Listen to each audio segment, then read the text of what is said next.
Ladies and gentlemen, welcome to the end of Season 1 in preparation for Season 2 Chaos Zero Nightmare highest potential character tier list. The first category is going to be busted. This is where we're going to find characters who can do the infinite cycle things. We'll find a lot of card draw characters, AP generation characters, characters that work well with card draw and AP generation, divine epiphanies, as well as characters who do the most damage and benefit from that sort of broken playstyle. High potential will be full of characters who are almost in that busted category, but unlike busted, they don't really define and sculpt the meta entirely around them. They're not always going to be one of the best things to do or one of the best characters to always have a slot in some of the top meta teams, although they are still incredibly powerful. Replaceable but unique will be characters who are basically just under the high potential category.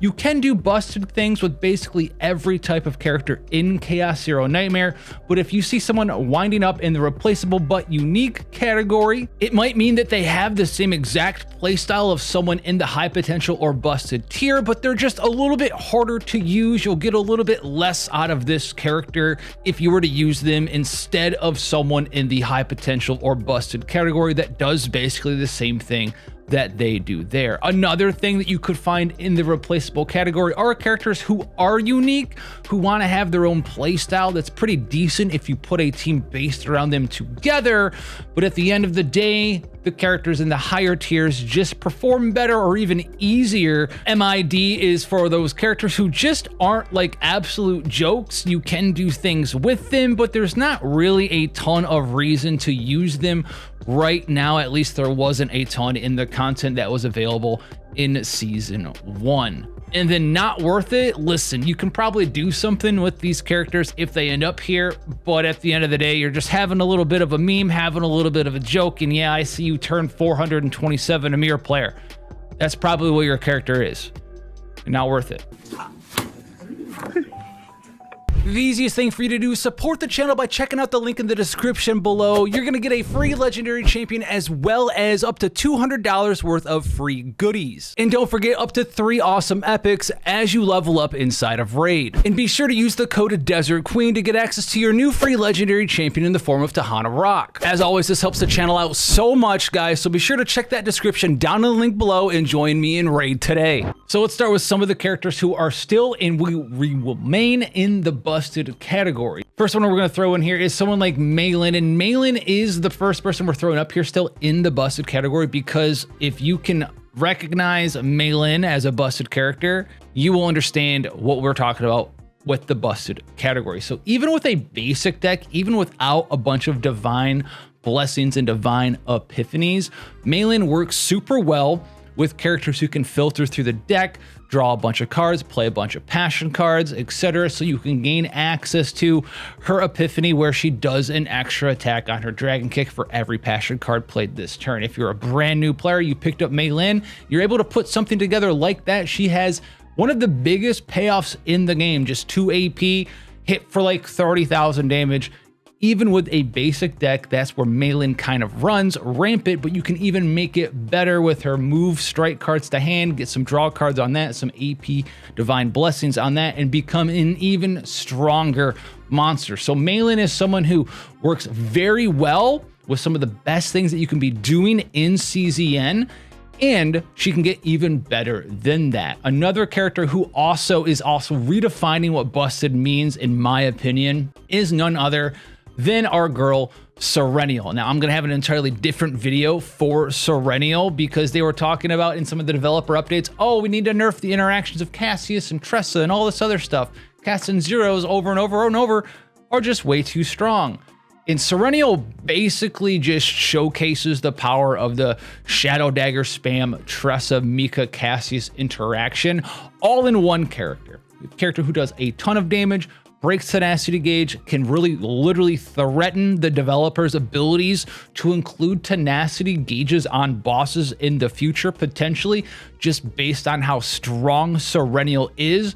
She's an absolute monster of a character, and she is by far the most broken character in Chaos Zero Nightmare, to the point where the release of this character has made me look back on my original stance to the developers saying that they were going to rework some more problematic characters. I went from kind of being on that train, be like, it sucks, I hate it, whatever, but if you do it, I can understand for the health of the game. And then they go and release this girl. So I'm not sure what they're doing anymore, but that might be a video we're touching on in the future. Other busted characters we can throw up here real fast without really needing to spend a lot of time on it.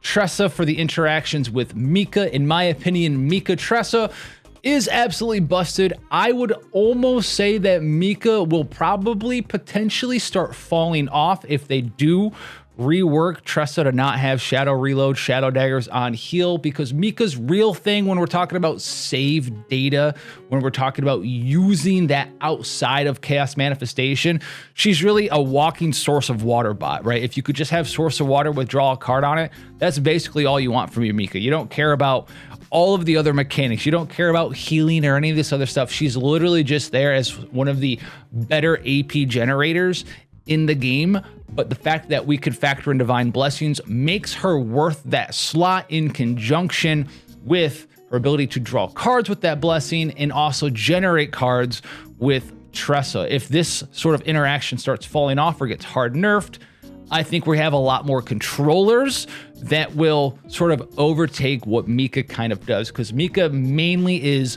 heal, source of water bot, and doesn't really do a lot of the other things that some of the other characters that are existing that you're getting your hands on now and you can play with do quite well. And a good example of that are these two characters with the focus of Ray and Nia. Nia is one of my favorite characters, especially during season 1. I will probably think that she'll probably be a little bit worse going into season 2, potentially based on our abilities to gain access to forbidden cards. But getting access to Eternal Hunger, the forbidden card, Eternal Hunger, the Funger Nia, where you can have like a forbidden hunger or 2 or even 3 in your save data, in conjunction with Nia's Adagio card, where you can draw 2, put 2 back on top, is absolutely, it's an astronomical amount of power where you can just generate so much AP while filtering and drawing cards at the same time with a 0 cost character. As of right now, if I was to pick like a supportive character that just I want to generate AP, not doing sort of broken things, but just draw cards, generate AP, Nia is absolutely wonderful to have on your team there. Ray is second best in my opinion as the I want to draw some cards, filter through my deck, and then buff my teammates up a little bit and potentially add a small, tiny amount of sub DPS with her ability to remove and exhaust cards while drawing cards with her snack time card. As we've gone through CZN building save data, we don't typically have a lot of faint memory points to remove a ton of basic cards. You can remove a couple, but you're never removing all 3. You're not removing 4 cards. Some characters have a lot of cards you don't want to see when you draw. And what you can do with Ray on your team is not only buff up the damage of the damage type you're doing, whether it's low cost cards, right, with 0s and 1s, or void type damage, or just give morale with her card, but what you can do is draw cards as well as remove cards for that battle from your deck so you will never draw them again, giving you absolutely crazy consistency on a damage bonus character. And Ray, time and time again, has still been a crazy character to throw into your team, and she allows you to do wonderful things with the save data system, and she just works with every aspect of the game. Now you guys might be asking, where's his boy at? Well, Cassius here is right up there. Cassius is one of the best characters in the game, potentially the best support, the most broken support at this point in time in Chaos Zero Nightmare. He just does everything a little bit too well at the cost of low to almost no AP per turn. You pick his quest, you go for 000s if you want to make your support do free infinity damage in some of these broken team compositions, right? With Serennial or Tressa Mika combo, you've seen those before. We've preached about it before this game officially even was a week old about how strong it was going to be. And then you couple that with this ability to use Joker to draw cards out of your deck, tutor cards out of your deck, use Shuffle to get rid of a bad hand and revamp everything you want to do. He has the payoff as well as the card draw and card selection all in one character. So he's part of these very combo-centric value engine teams that works with the most broken parts of CZN, and he is definitely worth being in that busted category. Continuing with the busted biscuits category, I have to put up the character that has potentially out of the box the highest amount of straight card draw in the game, which is Veronica here. Now, Veronica versus Nia. Nia really focuses on that eternal hunger from season 1 to both generate card draw as well as AP generation. And if you have that, it's absolutely busted in a million different ways. But what Veronica does benefit from over Nia is that she doesn't need to have the Forbidden Eternal Hunger card in her deck to maximize the straight up amount of card draw that you can gain access to.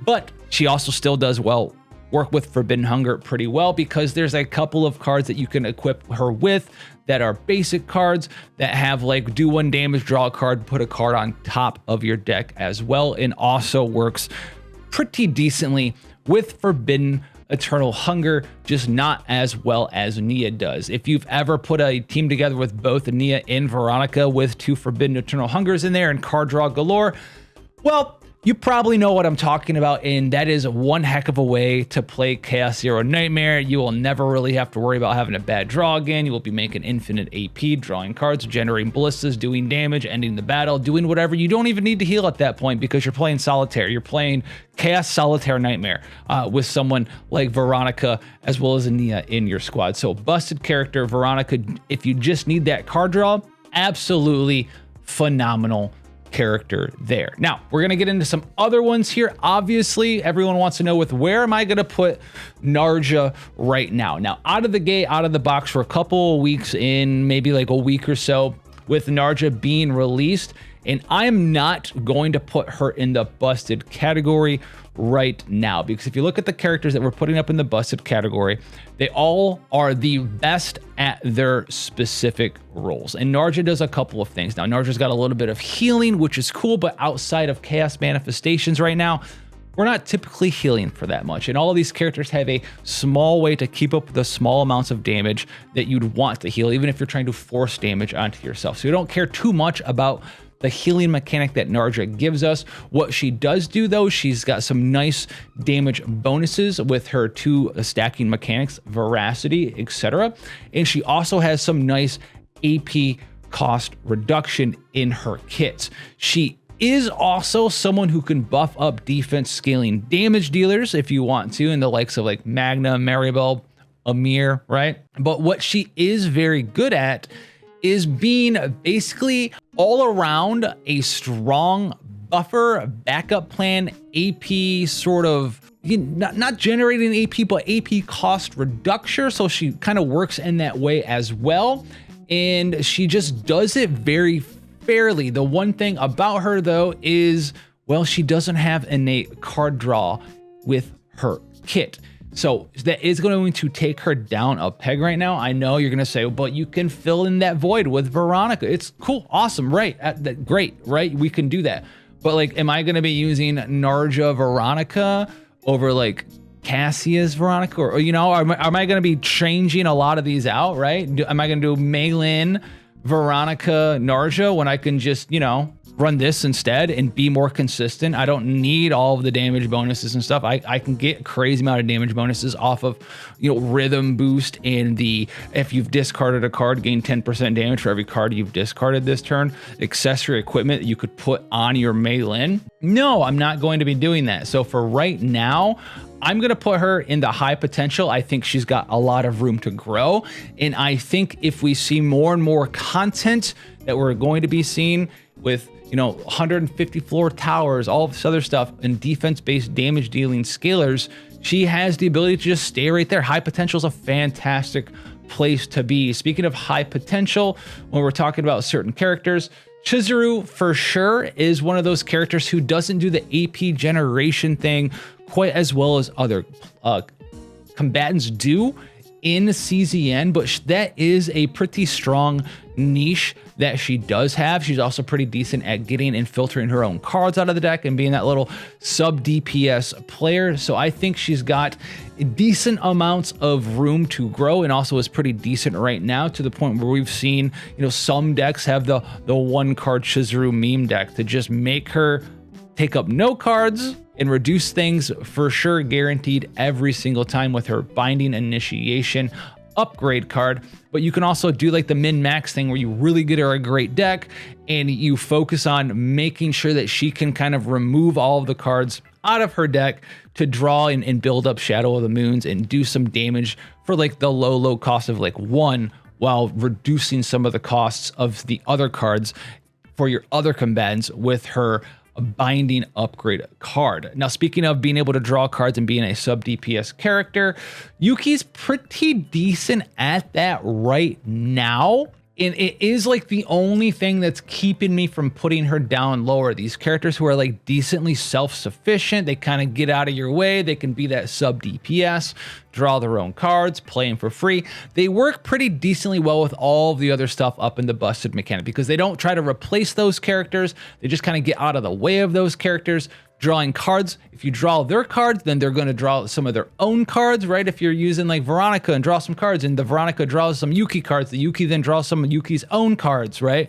Then you get all the Yuki cards out of your deck, you're ready to rock and roll, and the next time you cast like a Veronica draw card, you're no longer drawing Yuki cards, you're drawing whoever that third person is. So being able to get out of the way and kind of do your own damage, do your own thing, is pretty decent in some of these team compositions. And so I really like that about characters like Chizuru as well as Yuki. They have pretty high potential. Now, someone who I'm going to stick up in the high potential category as well, I think Serenial really made me move some of these straight DPS characters down a whole notch, because honestly, if you're comparing DPS characters to these two, I don't care who your favorite person is. I don't care. There's like an entire gap for the most part on straight DPS. I cast 1 card payoff with the busted tier of Serenial and Malin versus anyone below him. However, Haru does work pretty well with Narja. Narja actually buffed up Haru pretty decently, because what you can do is the old anchor shot spam, retrieve it out of my graveyard with Haru's 0 costs. Works very well with specifically Narja's ability to reduce the cost of cards for the turn. Instead of just generating extra AP, what you can do is sculpt a hand, whether you're using like Narja and Haru, and then someone who draws cards, maybe Veronica, maybe someone like Nia, someone to just draw the cards out of your deck and sculpt your hand, where you have just the anchor shot and like a bunch of zeros and stuff, and then you cast Narja's next time you use Veracity, reduce the cost of a card in your hand by 1.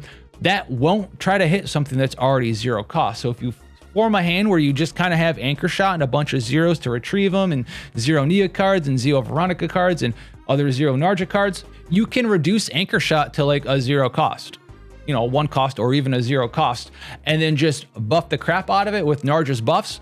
Anchor shot for 0, use Haru's card, return it back, anchor shot again, return it back, anchor shot again, return it back, anchor shot again, return it back. And Narja even has an upgrade card that gives you a predation stack every single time a card of your choice is returned to your hand for the rest of the game. So it's a very nice combo if you're a Haru enjoyer and you gained access to Narja. Go check out something we talked about in a previous video about those two comboing together.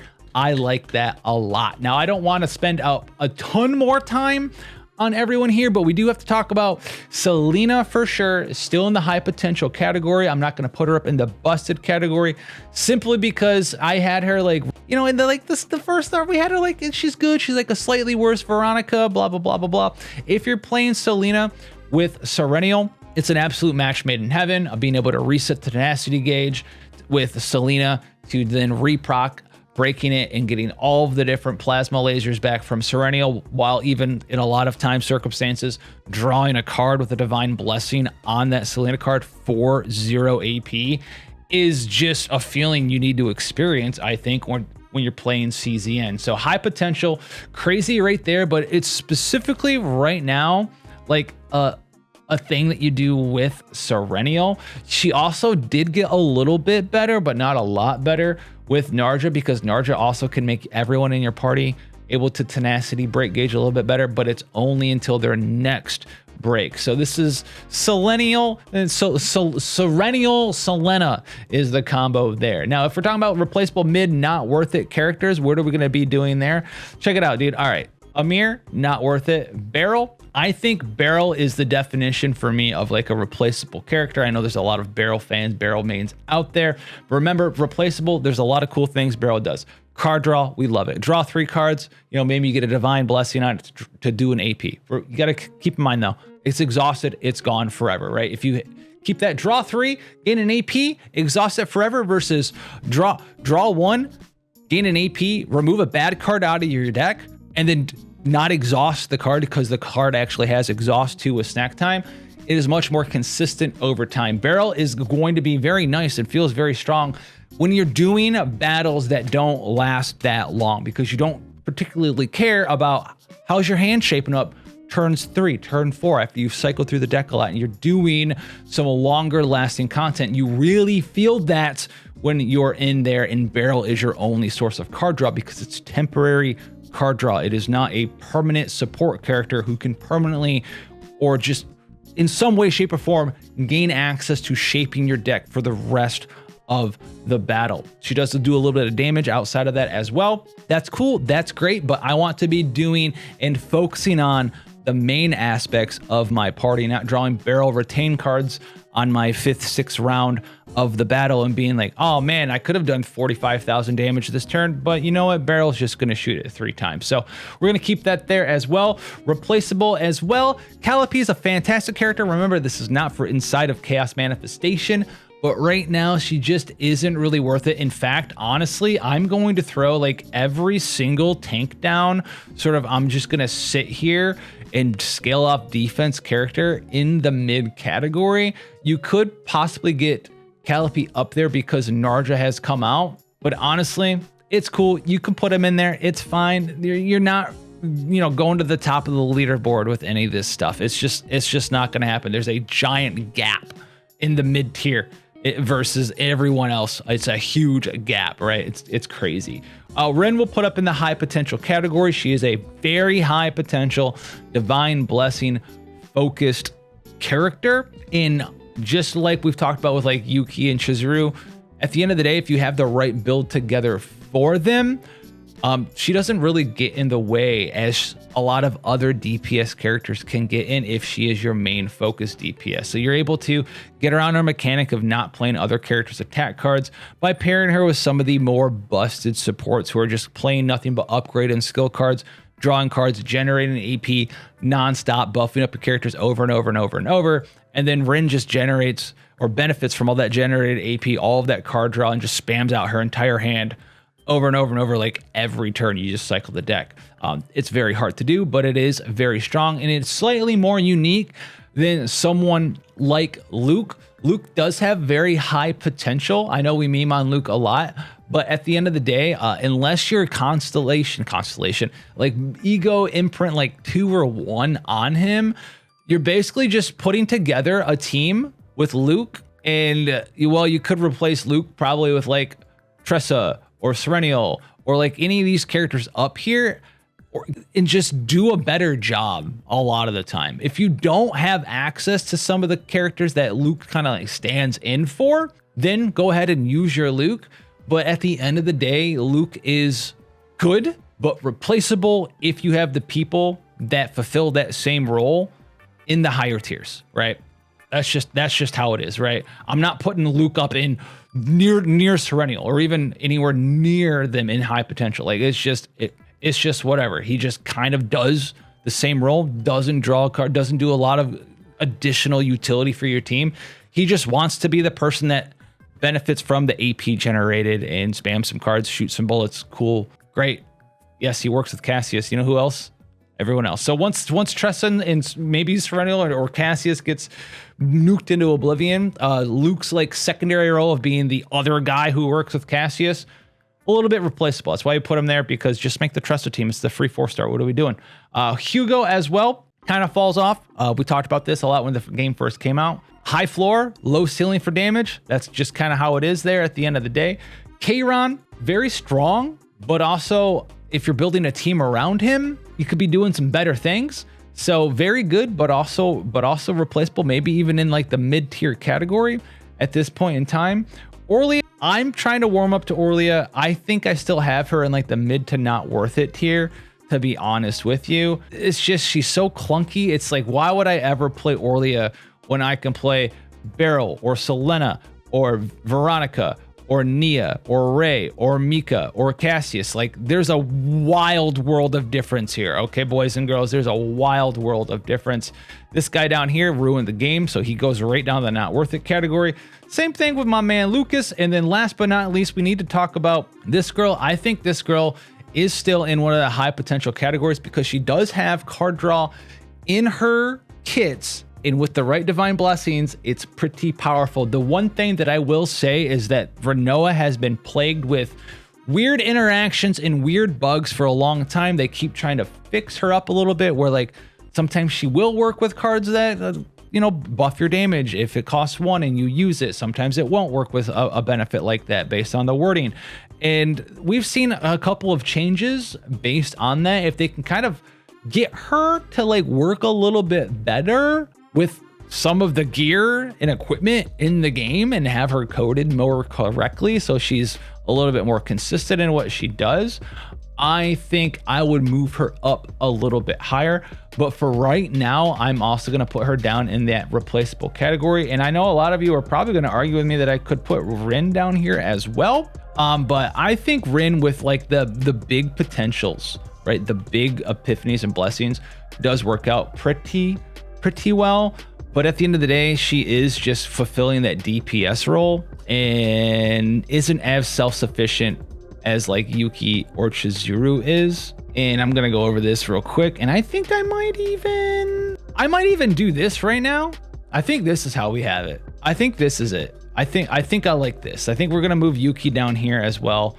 All of these characters here, and you can see that the game is kind of just dominated by support characters, DPSs who either have the ability to spam a 0 or reduce something down to a 0, or some sort of AP/card draw in AP generation. These are really the characters that are dominating the game right now. It's not that you can't do anything with anyone below busted in high potential, right, or anything of that nature. It just means that you're gonna have to work a little bit harder, have a little bit better gear. Maybe your team is gonna be a little less, you know, streamlined and give you a little bit less of a reward for using it. And it might, you know, take you a little bit longer to get things done. But I like this right here. I think this is going to be the final tier list moving from season 1 into season 2 right there. Keep in your mind, you know, just because they're in the middle of replaceable doesn't mean they're bad. It just means they're not as busted as Serenial. I'm sorry, Luke Mains, right? Another character came out that really made you go, why am I making this man my 0-cost DPS spammer when we have some of the best ones in the game, one of them for free? But I want to hear what you got to say about it down below in that description. And also, while you're down there, make sure to click my link and help me out. Until then, take care, and I'll catch you in the next one.